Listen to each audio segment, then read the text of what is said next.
Saudações amigos e amigas do canal do Professor Yuro. Estamos aqui hoje para tratar de um tema novo, um tema recente, um tema que vem ganhando espaço aqui no direito brasileiro, que é justamente o tema dos comitês de resolução de disputa, os dispute boards, como são chamados no exterior. A gente vai abordar esse tema por ser um tema ligado ao direito econômico, ao direito administrativo, à análise econômica do direito, por ser um tema de grande interesse para aqueles profissionais, para aqueles que estudam a área do direito da infraestrutura também. Então, achei importante trazer aqui no nosso canal do YouTube, esse é o nosso primeiro vídeo específico para o nosso canal do YouTube, tratando a respeito de temas aí de interesse, de relevo nessa seara tão grande que engloba direito econômico, direito da infraestrutura, análise econômica do direito, alguns pontos de direito administrativo, dentre vários outros aspectos, né? Então, esse é o tema dessa aula aqui da gente, são os dispute boards, os comitês de resolução de disputas. A gente vai tratar no que consiste esse instituto, vai ver qual é a sua origem, quais são os seus contornos jurídicos, como é que ele vem se desenvolvendo aqui no direito brasileiro, qual a importância desse novo método, dessa nova tecnologia contratual que apareceu aqui no Brasil e tende a se desenvolver num futuro bem próximo. Então, para quem não me conhece, eu sou Yuro, eu sou advogado da União, eu trabalhei durante alguns anos aí, tenho 6 anos de AGU, 7 anos de AGU quase, e desse tempo aí, cerca de 6 anos, atuei voltado aí para o consultivo ligado a direito econômico, então no Ministério da Indústria, Comércio Exterior e Serviços, posteriormente no Ministério da Economia, atualmente trabalho com recuperação de ativos. Sou mestrando na Universidade Federal de Pernambuco na área de Estado e Regulação, então tenho muito interesse em discutir, em estudar temas ligados à área. É exatamente o que a gente vai fazer aqui com os dispute boards. Então vamos lá para o nosso material começar nosso estudo, nossa análise desse instituto novo, que se você não conhece vai passar a conhecer agora, os Dispute Resolution, né?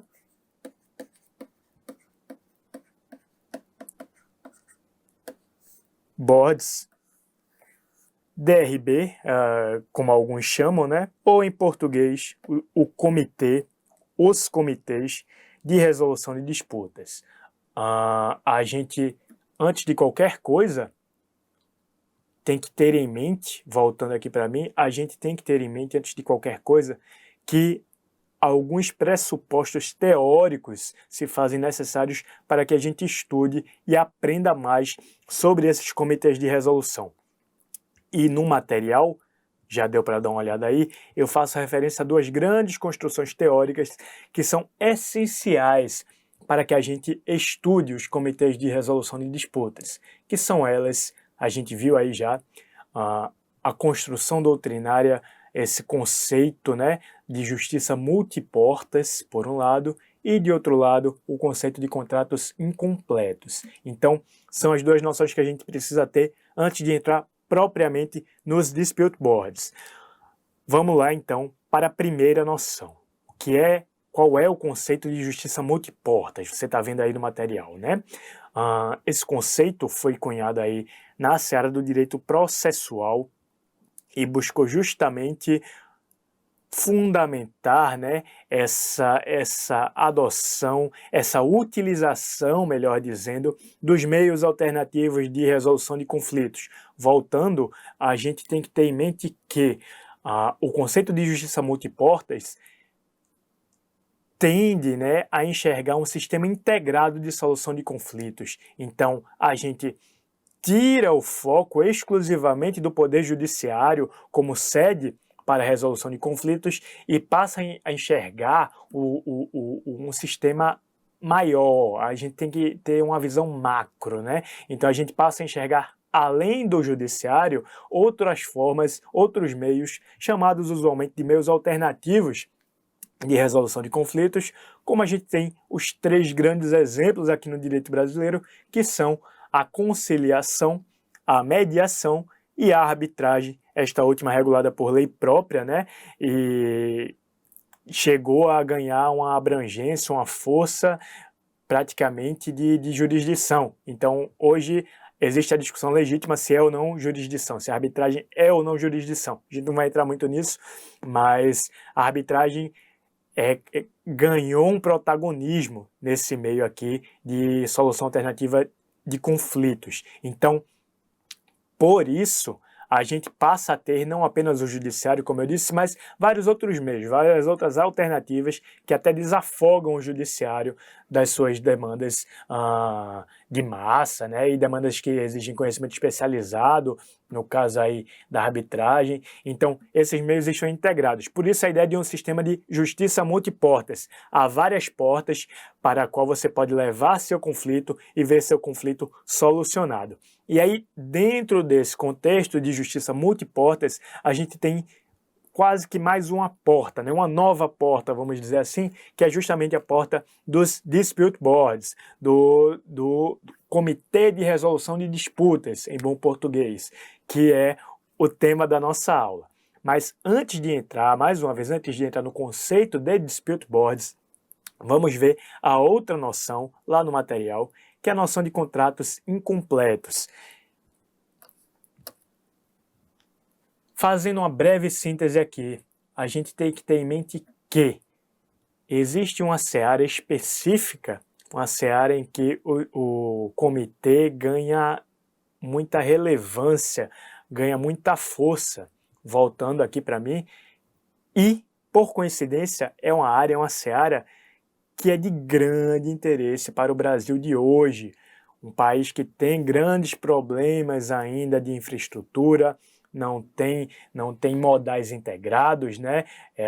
Temos um sistema econômico, um sistema de escoamento de produção ainda muito dependente do modal rodoviário, que é o modal caro, não temos ainda suficientemente desenvolvida navegação de cabotagem, os portos, embora estejam crescendo, ainda podem fornecer muito mais em termos de logística, então ainda há um gargalo muito grande na economia brasileira em torno da infraestrutura. E a infraestrutura é justamente onde a gente mais vai ver com clareza, né, com força, com nitidez, a gente vai ver o problema maior, né, o problema da paralisação frequente de obras. Quantas obras, qualquer levantamento que a gente vê aí de tribunais de contas, quantas vezes a gente não vê uma obra ser iniciada, ter o seu prazo para conclusão previsto em determinada data, e aquilo ali ser prorrogado por 2, 3, 4, 5, 10, 20, 30 anos, né? Então, é um gargalo grande, é um gargalo que precisa ser enfrentado, e aí eu falo em contratos incompletos porque, voltando aqui para a noção que a gente precisa ter em mente, quem já se debruçou sobre o estudo da análise econômica do direito da infraestrutura, já deve ter tido algum contato com essa noção, mas, em linhas gerais, a noção de contratos incompletos ganha espaço aqui, por quê? Porque quando a gente vai executar uma obra pública, uma obra de engenharia, a gente está diante de contratos ditos incompletos. São contratos que a gente não tem como prever, por mais que se façam estudos, por mais que se faça um bom projeto básico, um bom projeto executivo, não há como a gente prever algumas coisas, alguns fatores, alguns itens, alguns custos que só aparecem durante a execução do contrato. A gente fala em contrato incompleto, por quê? Porque existe uma grande assimetria de informação entre a parte que tem o interesse em fazer a contratação e a parte que tem o interesse em executar aquela contratação, uma empreiteira geralmente, né? Então, o contrato é incompleto justamente por essa assimetria de informação, essa falta de precisão no momento em que se decide celebrar aquele contrato, de como aquele contrato vai ser executado, se ele realmente vai ser executado naquele prazo, com aquele custo. Então, sempre que a gente pensa em contrato incompleto, fatalmente a gente vai estar lembrando aí dos contratos ligados à área de infraestrutura. E dentro dessa área de infraestrutura, voltando aqui, dentro dessa área de infraestrutura, a gente passa a ter um movimento no direito brasileiro, um movimento que tende a se acentuar no futuro próximo, a gente passa a ter essa forma especial, essa forma alternativa de solução de conflitos, que se integra àquele sistema de justiça multiportas a que a gente fez referência, que é justamente esse comitê de resolução de disputas, esse Dispute Board. Então, aqui a gente vai tratar especificamente do Dispute Board. Faz-se necessário abrir um parêntese aqui, antes da gente voltar e abordar propriamente o Dispute Board. Há muito estudo, há muita aplicação desse instituto em outras áreas do direito. Então a gente tem utilização do Comitê de Resolução de Disputas, por exemplo, em sede de acordo de acionistas, lá no direito empresarial. A gente tem a utilização de comitês também em alguns processos específicos de recuperação judicial e extrajudicial, né? Mas aqui, no direito brasileiro, muito embora no direito estrangeiro isso seja uma coisa que já venha sendo adotada desde 1970, da década de 70, melhor dizendo, aqui no direito brasileiro, o foco dos comitês são os contratos de engenharia, sobretudo os contratos de engenharia voltada à infraestrutura, tá? Voltando lá para o material, a gente vai ver isso. No enunciado 80 do Conselho de Justiça Federal, na primeira jornada, elaborado durante a primeira jornada sobre prevenção e solução extrajudicial de conflitos. O enunciado diz o seguinte, vamos ler aqui. O enunciado enfatiza, né, reforça, incentiva a utilização dos dispute boards. A gente vai ver aqui. A utilização dos comitês de resolução de disputas, os dispute boards, com exceção da respectiva cláusula contratual, é recomendável para os contratos de construção ou de obras de infraestrutura, como mecanismo voltado para a prevenção de litígios e redução dos custos correlatos, permitindo a imediata resolução de conflitos surgidos no curso da execução dos contratos. Então, o que já está destacado aqui, veja, o Dispute Board é recomendável para contratos de construção ou de obras de infraestrutura e é um mecanismo voltado para a prevenção de litígios e redução de custos, permitindo a imediata resolução de conflitos surgidos no curso da execução dos contratos. Então, a gente vê aí esse enunciado, o Conselho de Justiça Federal sempre promove estudos, eventos voltados à elaboração de enunciados, e aqui a gente vê um enunciado específico, nessa jornada específica, fazendo referência aos dispute boards. Como a gente viu, quem conhece o CPC, mas é sempre bom a gente relembrar, por isso a gente vai relembrar lendo aqui o artigo, vamos lá.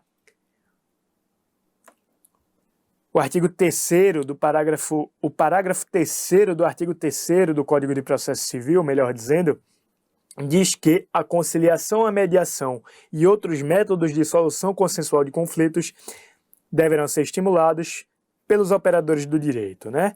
Então, veja, conciliação, mediação, a gente poderia falar, claro, em arbitragem, mas meios alternativos, métodos alternativos de solução de conflitos, né? E outros métodos. Então aqui há uma cláusula aberta.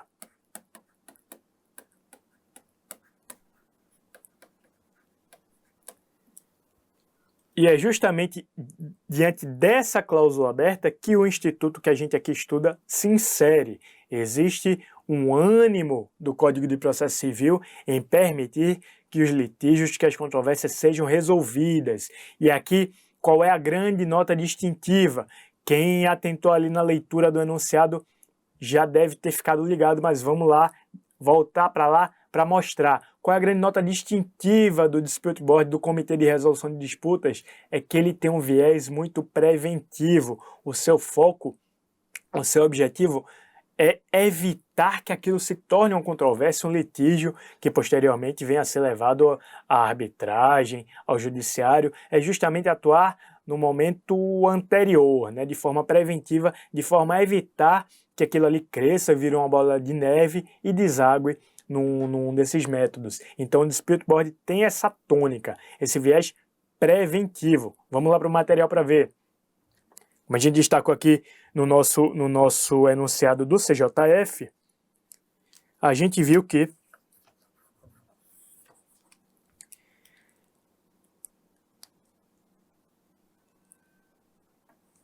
o Dispute Board é um mecanismo voltado para prevenção de litígios e redução de custos correlatos. Tá? Então, como conceituar, né? Como conceituar de forma simples? Eu trouxe aqui um conceito para a gente ter um norte quando a gente fala em Dispute Board, em comitê de resolução de disputas. Vamos lá, dá uma lida. Então, comitês de resolução de disputas são um mecanismo de prevenção de conflitos com capacidade de decidir rapidamente controvérsias que vão surgindo ao longo da execução de contratos, sobretudo os de duração continuada e, sobretudo, aqueles ligados a obras de infraestrutura.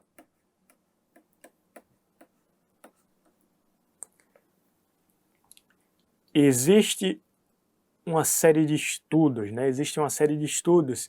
Por exemplo, eu fiz referência a um estudo aqui no material que deu para dar uma olhada. Um levantamento feito pela Universidade de Oxford chegou à conclusão que sempre que a gente fala em grandes empreendimentos, claro, aqui fez-se referência a um conceito de grande empreendimento que talvez a gente não verifique no Brasil, mas sempre que a gente fala de empreendimentos que exigem alta soma de investimentos, né, sobretudo ligado à infraestrutura, e aqui o parâmetro usado foram contratos acima de $1 bilhão, sempre que a gente fala desses grandes empreendimentos, a chance de atraso, de revisão de custos, né, é muito grande. Então, o levantamento dessa universidade chegou à conclusão que 90% desses grandes empreendimentos envolvem, por algum motivo, atrasos, né? Se a gente olhar para a situação brasileira, ainda que a gente não tenha empreendimentos desse valor com tanta frequência, né?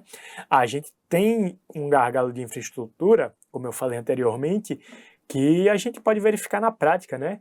Quem aqui na sua cidade nunca se deparou com aquela obra paralisada por conta de uma judicialização ou por conta de algum problema, a empreiteira faliu, ou de repente houve algum problema com o material que estava sendo utilizado naquela obra. Isso é muito comum na prática brasileira. Há um levantamento do TCU recente, do ano passado, né, que chegou à conclusão que há no Brasil hoje mais de 14 mil obras públicas paralisadas.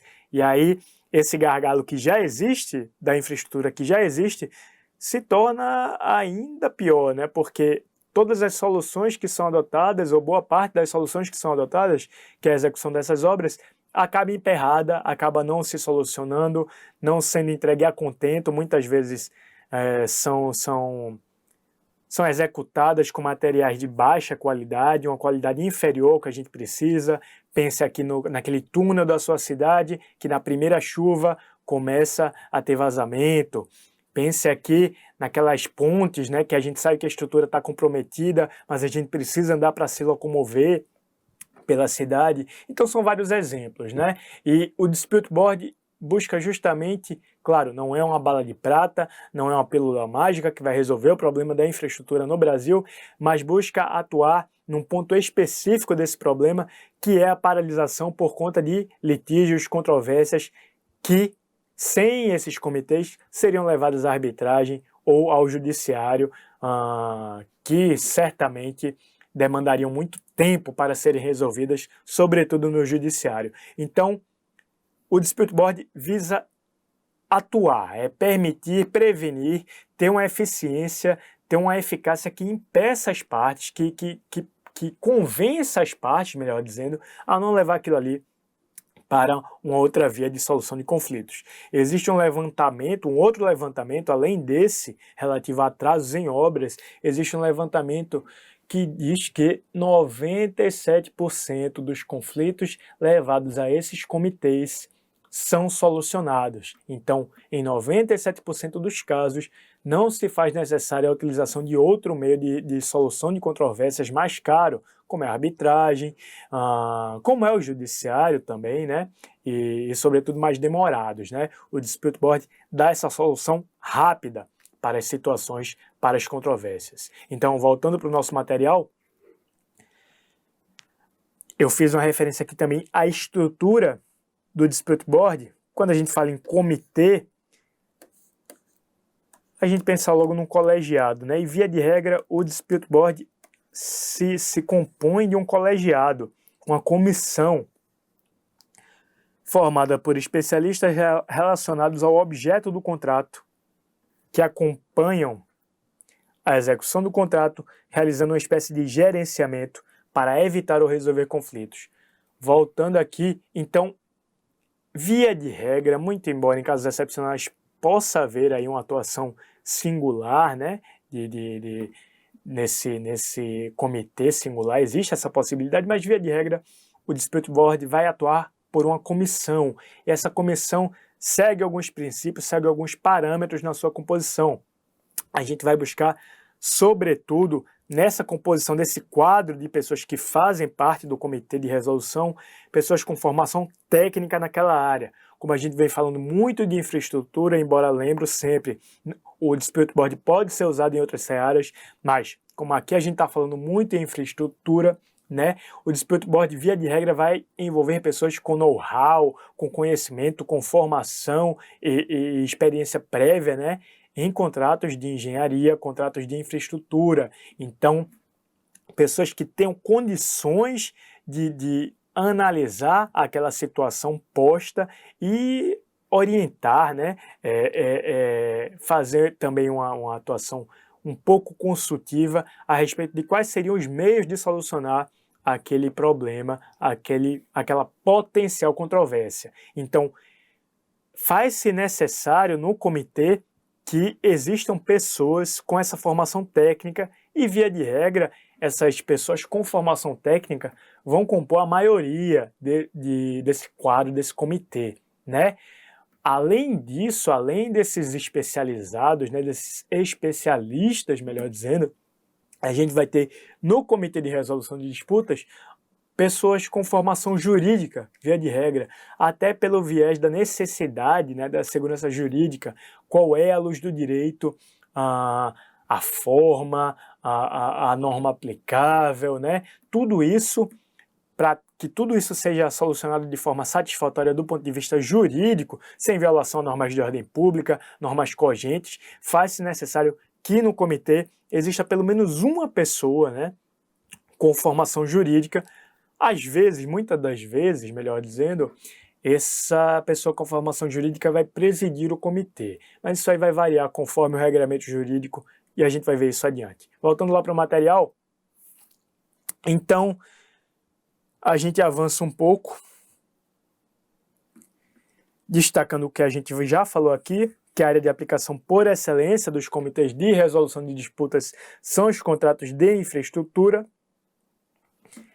E como eu já falei também, podem ser usados em outras searas, acordos de acionistas, processos de recuperação extrajudicial e judicial, mas aqui no Brasil o foco, até porque a gente ainda está no estágio embrionário, né, do Instituto, o foco são os contratos de infraestrutura, tá? Então, tenhamos isso em mente. Vamos avançar um pouquinho no nosso material também. Aqui eu trouxe voltando aqui eu trouxe a capa de um periódico bem conhecido, né, que traz justamente o sonho de país. Qual seria o nosso sonho de Brasil, no que se refere à economia, né? Um país com a infraestrutura formada, desenvolvida, com um bom escoamento de produção, com integração entre as diversas regiões, né? Com a utilização de diversos modais de transporte. Então, esse é o sonho de país. Mas a realidade que a gente tem ainda é bem diversa. Não obstante a gente venha verificando aí nos últimos anos uma atuação destacada, né, uma atuação intensa, no sentido de fazer muitas concessões ligadas à infraestrutura, Então temos um programa de parceria de investimentos, né? Temos várias permissões, concessões, leilões, muitas voltadas para essa área. Apesar de tudo isso, a gente ainda está num caminho longo, né, para conseguir conquistar esse sonho de país, sobretudo por conta desse passivo que a gente tem em relação a obras paralisadas. Mais de 14 mil obras paralisadas no Brasil afora, então é muita coisa, tudo isso impacta na nossa infraestrutura, né, e demanda aí uma atuação enérgica, e dentro dessa necessidade de atuação enérgica, a adoção desse instituto pode ser mais um dos elementos que venham a contribuir para melhorar esse cenário, para que a gente possa um dia atingir esse país dos sonhos a que a gente fez referência aqui com essa capa dessa revista. Voltando lá para o material.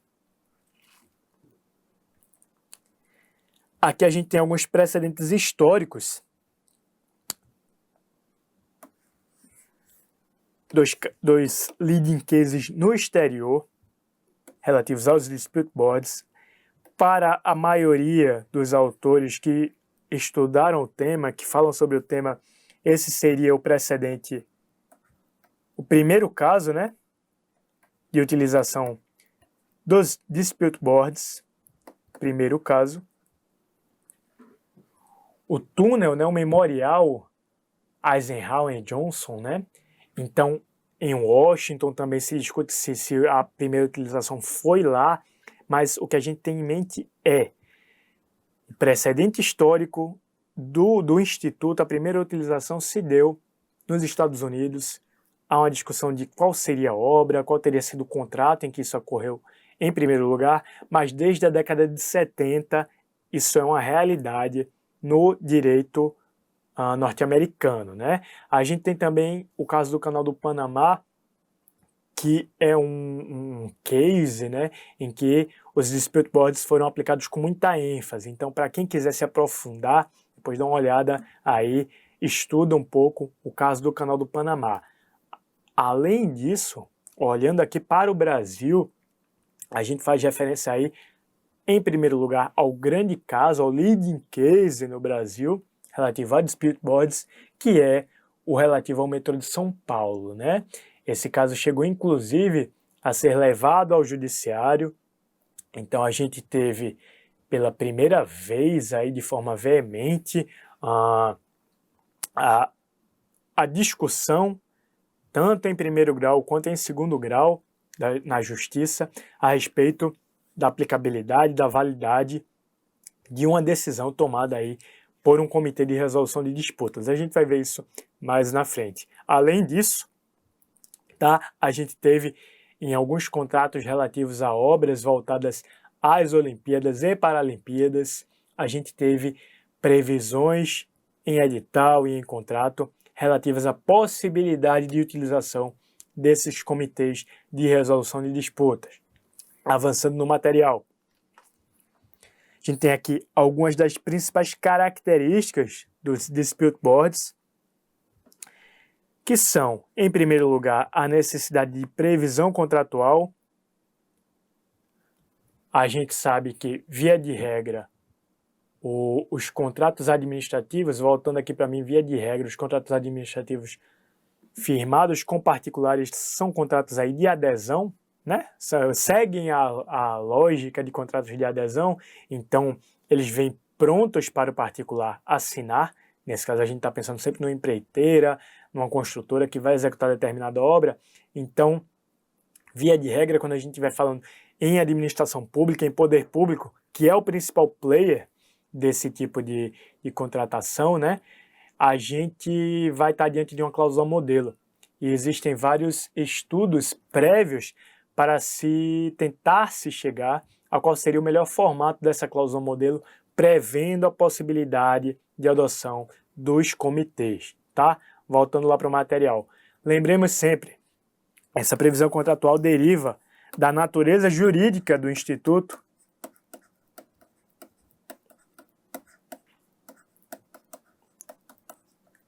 que é de uma tecnologia contratual.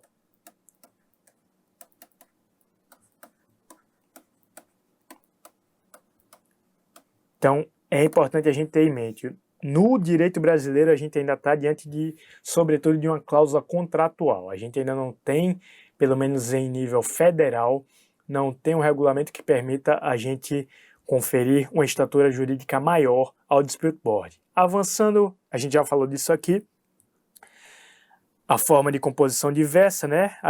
Existe a figura do single board, né? Que é um único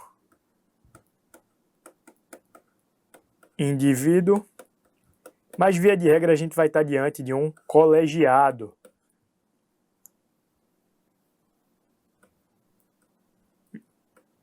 Colegiado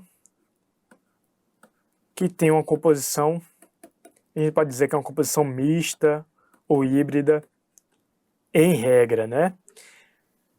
Como eu disse, formada por especialistas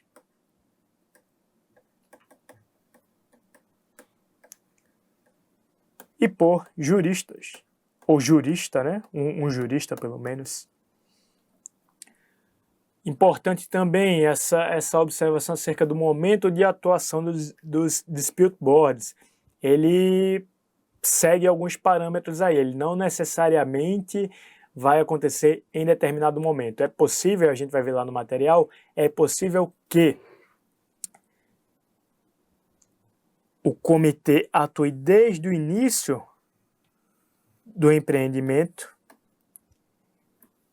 Então, vamos pensar numa obra em que o comitê faz visitas periódicas ali para ver como está se desenvolvendo aquela obra. Então, de 30 em 30 dias, de 60 em 60 dias, o comitê vai lá para fazer uma inspeção, para dar uma olhada, avaliar como a obra está se desenvolvendo, né? E analisar se existe ali algum potencial litígio, alguma potencial controvérsia. Nesse caso, houve a instalação prévia do comitê, né? Mas a gente tem outras possibilidades. Como a gente está vendo aqui no material, a gente tem outras possibilidades. O dispute board pode ser também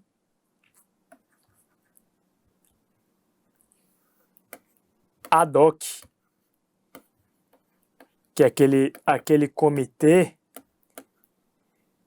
instalado para resolver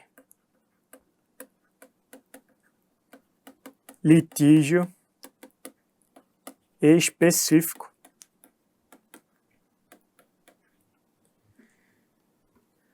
Também é importante, a gente já vê isso consagrado em parte na legislação disponível, é importante que a gente tenha em mente as várias espécies ou subespécies, né, de comitês de resolução. Então a gente tem, conforme a doutrina e conforme os subsídios disponíveis sobre o tema, a gente tem algumas espécies de dispute board e o critério que a gente usa para definir quais são as espécies é, sobretudo, o critério da força da decisão. Então, a gente pode ter, veremos aí no material, os Dispute Review Boards, né, que realizam apenas sugestões sem impor suas recomendações, então não há força vinculante.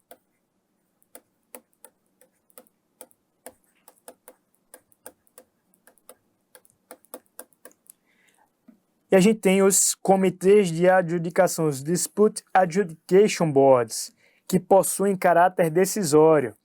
Esses aqui, sim, possuem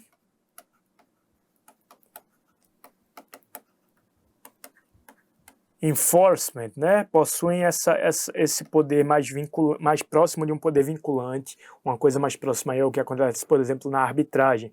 E, como tudo no direito, né, a gente tem aí os comitês híbridos. Os comitês híbridos são aqueles que proferem tanto orientações sem esse cunho vinculante, né, uma orientação, uma diretriz mais pedagógica, mais direcionada, quanto temos também, nesse tipo de comitê híbrido, a possibilidade de proferir decisões com força vinculante, né? Então, o comitê híbrido seria uma fusão do comitê de revisão com o comitê de adjudicação. Então, a gente tem basicamente três subespécies aí de dispute boards: os comitês de revisão, os comitês de adjudicação e os comitês mistos ou híbridos, né? A gente usa como critério para identificar cada uma dessas subespécies, basicamente, a força da decisão proferida por esses comitês. Avançando para o nosso material e no nosso estudo, vamos lá, vem mais alguns pontos importantes. Como eu destaquei aqui já, os profissionais que compõem o comitê, quando o comitê é colegiado, possuem perfil técnico, de um lado, e perfil jurídico, de outro lado. E as espécies de decisão são determinações, aqui a gente lembra dos comitês de adjudicação, determinações, como o próprio nome já dá a entender, tem essa força, né? Tem esse enforcement, são um pouco mais vinculantes, as partes devem obedecer aquilo ali, e as recomendações que têm esse viés mais orientativo. Como eu destaquei também em momento anterior da aula, o comitê pode ser formado ad hoc para a definição de uma questão em caráter pontual, desfazendo-se na sequência, ou ter existência permanente, reuniões periódicas e recepção de documentos, permitindo que os componentes da comissão monitorem o andamento da avença. E aí a gente avança mais um pouco para fazer algumas considerações e entrando já na conclusão da nossa aula. Eu destaquei aqui, nesse ponto do nosso material, quais seriam os pontos facilitadores e, de outro lado, os pontos que dificultam a implementação, a adoção dos dispute boards aqui no Brasil, né? Então, como pontos facilitadores, quais foram aí os pontos identificados, né? A gente fez uma mistura aí. Então, em primeiro lugar, e acho que isso ficou bem claro durante a exposição, um ponto facilitador é a inquestionável relevância desses instrumentos, dos comitês, para o desenvolvimento da infraestrutura. Voltando aqui para mim, não é uma bala de prata, não é uma pílula mágica, mas ajuda bastante no que se refere à paralisação de obras, né, que acabam desaguando no judiciário, como a gente vê com muita frequência. Então, se evita essa judicialização, o comitê de resolução ajuda, né, na melhor execução do contrato, na boa execução do contrato, que é aquela que se dá de forma continuada, sem percalços, sem paralisações de grande lapso temporal, né? Então, esse é o primeiro ponto. Vamos lá para ver outros pontos facilitadores, pontos positivos, né? Outro ponto positivo é a imediata resolução desses conflitos surgidos no curso da execução dos contratos, que está diretamente vinculado à noção de contratos incompletos. Então aqui a gente pode lembrar que o dispute board tem esse viés muito da contemporaneidade. Então o potencial conflito, voltando aqui, o potencial conflito é identificado de plano. Então, se a gente está tratando, por exemplo, de uma comissão permanente, como a gente viu anteriormente, e essa comissão verifica que um determinado aspecto do contrato pode gerar controvérsias, essa comissão tem a possibilidade de solucionar aquilo ali rapidamente, né?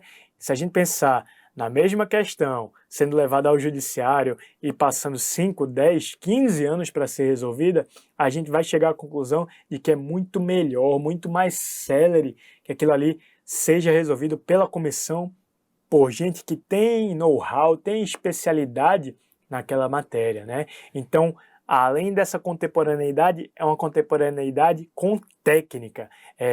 Isso é muito importante, tá?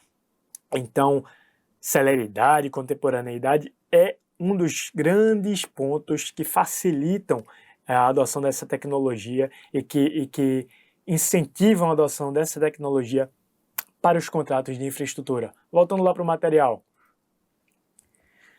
Houve também um crescimento quase que repentino do interesse dos agentes públicos e privados sobre o tema, como a gente vê em congressos, em aulas a respeito, né, cada vez mais a gente vem falando sobre dispute boards.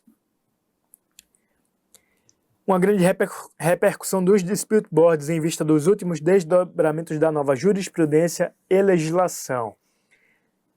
A gente vai falar desses pontos no finalzinho da aula, tá? A gente vai ver em breve.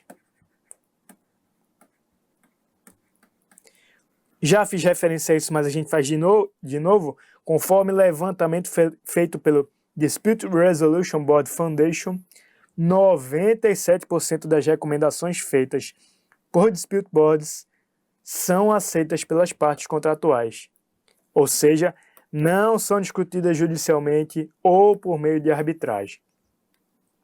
E uma outra vantagem é o fato de ser mais célere e econômico, inclusive, que outros 3 meios de resolução de conflitos alternativos: a arbitragem, a mediação e a conciliação.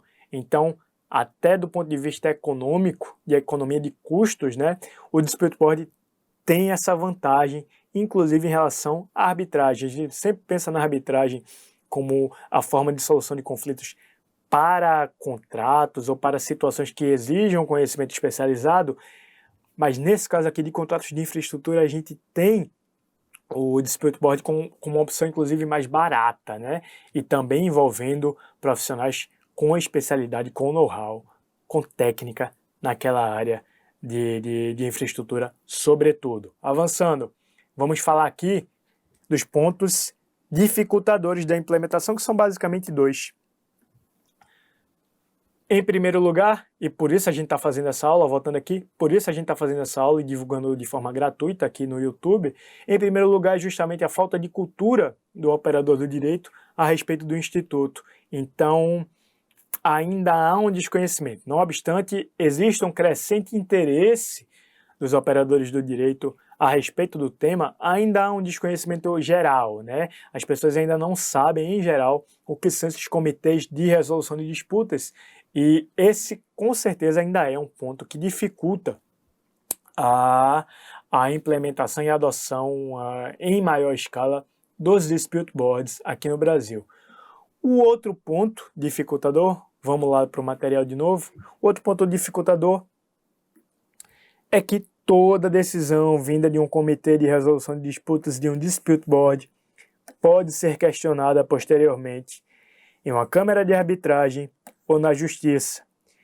Então, ainda falta isso aqui, ó. Ainda falta o enforcement. O Dispute Board ainda precisa percorrer um longo caminho, voltando aqui, se a gente lembrar do caminho que a arbitragem percorreu, desde a edição da lei de arbitragem, lá na década de 90 até o presente momento, a arbitragem percorreu um longo caminho até ser reconhecida aí como equivalente jurisdicional ou como jurisdição, conforme o autor. Então, foi um longo caminho, um longo desenvolvimento desse método de solução de conflitos. E, pensando aqui no direito brasileiro, os comitês ainda têm um longo caminho a ser percorrido, né? Ainda está muito longe de a gente poder falar em um dispute board aqui no Brasil com força vinculante propriamente dita, no sentido técnico.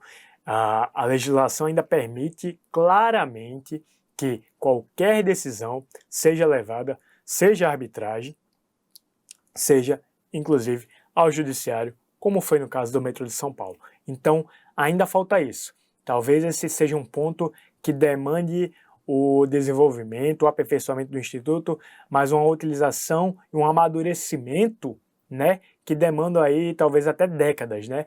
Para a gente ver um dispute board com força vinculante, a gente precisa de alterações legislativas, o uso em maior escala nos contratos de infraestrutura, sobretudo, para quem sabe, num futuro não tão distante, a gente possa falar numa forma de solução que equivalha ou que esteja num patamar pelo menos próximo aí ao da arbitragem, por exemplo. Voltando lá para o material, a gente tem aqui algumas referências, né, a situação na legislação. E aqui a gente vai fazer uma referência breve. O que é que a gente tem hoje em termos de legislação no Brasil a respeito de dispute boards? A gente tem, voltando aqui, positivado, a gente tem basicamente a lei do município de São Paulo, que autoriza a administração pública a usar esses comitês nos contratos de duração continuada, né? A gente tem esse precedente legislativo no município de São Paulo. Recentemente, o município de Belo Horizonte também editou uma lei nesse sentido. Então, a gente tem 2 grandes municípios do Brasil com legislação específica sobre dispute boards. E a gente tem aí alguns projetos de lei de interesse, né? Que uma vez aprovados, uma vez decorrido todo o trâmite legislativo, vão possibilitar essa adoção em maior escala, né? Basicamente, a gente tem 2 projetos de lei, um correndo na Câmara, outro correndo no Senado, de relatoria do senador Anastasia, esse último um melhoramento da lei paulista, da lei do município de São Paulo, melhor dizendo, um melhoramento, né, um aperfeiçoamento dessa lei a ser aplicada em escala federal. A gente tem esses 2 projetos de lei e a gente tem também, importantíssimo aqui, e aqui a gente volta para o material, a gente tem uma previsão no projeto de lei da nova lei de licitações, como já é chamada, né, mas ainda é um projeto. A gente tem a previsão no artigo 149 desse projeto de lei que nas contratações regidas por esta lei poderão ser utilizados meios alternativos de prevenção e resolução de controvérsias, notadamente conciliação, mediação, o Comitê de Resolução de Disputas e a arbitragem. Então veja que, uma vez que o projeto de lei se torne a nova lei de licitações, a gente passará a ter a previsão expressa, a menção expressa ao Comitê de Resolução de Disputas como uma das formas de solução de conflitos que podem ser adotadas na seara dos contratos públicos, dentre os quais a gente destaca, claro, pensa num primeiro momento, nos contratos de infraestrutura, contratos aí de duração continuada, que demandam alta soma de investimentos, mobilização de recursos, mobilização de pessoas, né, mobilização de uma série de fatores, né, os grandes contratos da administração. Então, a nova lei de licitações, uma vez positivada, passará a prever a adoção desses comitês. Avançando, vamos lá. Aqui eu faço um destaque para a lei do município de Belo Horizonte, só para a gente ler o primeiro artigo e ter uma noção de como isso foi regulamentado.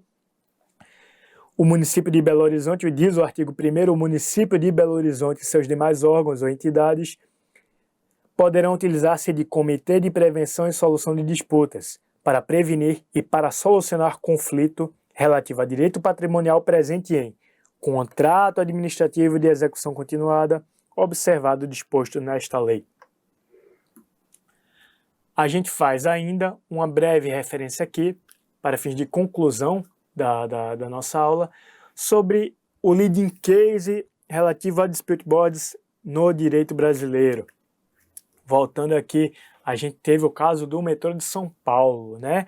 Então, existiu a previsão, existiu a instalação do Comitê de Resolução de Disputas para acompanhar a execução do contrato relativo à operação do metrô de São Paulo, e aí esse contrato acabou gerando uma série de discussões, de debates, de controvérsias que foram levadas aos dispute boards. Vamos lá, ao dispute board, melhor dizendo. Então, a gente fez o levantamento aqui, foram 25 questões levadas ao Comitê de Resolução de Conflitos da linha amarela do metrô de São Paulo. Dessas, apenas 7 tiveram de ser efetivamente decididas pelos membros. Então a gente vê aqui a clara função de filtro preventivo de litígios, uma das marcas do dispute board.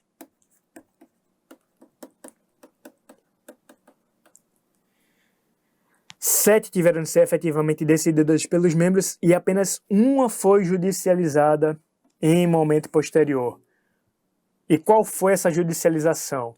Quando o metrô pediu para não ser cumprida uma decisão tomada pelo dispute board a respeito da destinação de resíduos tóxicos. Nesse caso aqui, gente, então veja, o potencial de litígios era de 27. voltando lá para o material, 25, melhor dizendo, o potencial de litígios era de 25. Desses, apenas 7 efetivamente precisaram ser discutidos pelo comitê de resolução, e desses 25 ali iniciais, apenas um foi judicializado. Voltando aqui para a gente fazer nossa conclusão, apenas um foi judicializado. E num primeiro momento, o metrô levou isso ao judiciário, à primeira instância, né? Num primeiro momento, o judiciário decidiu de forma até interventiva. Então, ele foi de encontro, suspendeu a decisão adotada pelo Dispute Board, mas, não obstante, houve recurso, né? A questão foi levada à segunda instância, e na segunda instância houve a deferência do judiciário pela decisão tomada pelo Comitê de Resolução de Disputas. Então, prevaleceu no judiciário a decisão do Dispute Board. Então, não obstante o judiciário tem essa possibilidade de eventualmente suspender, reformar, né, a decisão tomada por um Comitê de Resolução de Disputas, nesse precedente do TJ São Paulo, prevaleceu na segunda instância a decisão adotada pelo Comitê de Resolução lá do contrato do metrô. Então, o leading case que a gente tem aqui no Brasil, a jurisprudência que a gente tem aqui no Brasil, no momento, até o presente momento, ainda é de deferência às decisões tomadas por esse órgão, esse comitê especializado na prevenção e solução de conflitos, tá? Então, a gente encerra aqui. A gente viu aí os principais aspectos, fez referência às características, aos pontos que facilitam e dificultam a implementação do Dispute Board aqui no Brasil, deu uma olhada panorâmica aí no cenário legislativo a respeito do tema e fez referência à jurisprudência. Esse é só o primeiro vídeo do nosso canal aqui no YouTube. Eu espero que a gente faça vários outros a respeito de temas interessantes para todos aqueles que militam, que estudam ou que têm interesse na área da análise econômica do direito econômico, do direito administrativo, do direito da infraestrutura, dentre outros aspectos, dentre outros temas, tá? Então eu fico por aqui, encerro nossa aula e deixo o convite para um próximo encontro o mais breve possível, tá? Até breve e até a próxima. Tchau, tchau.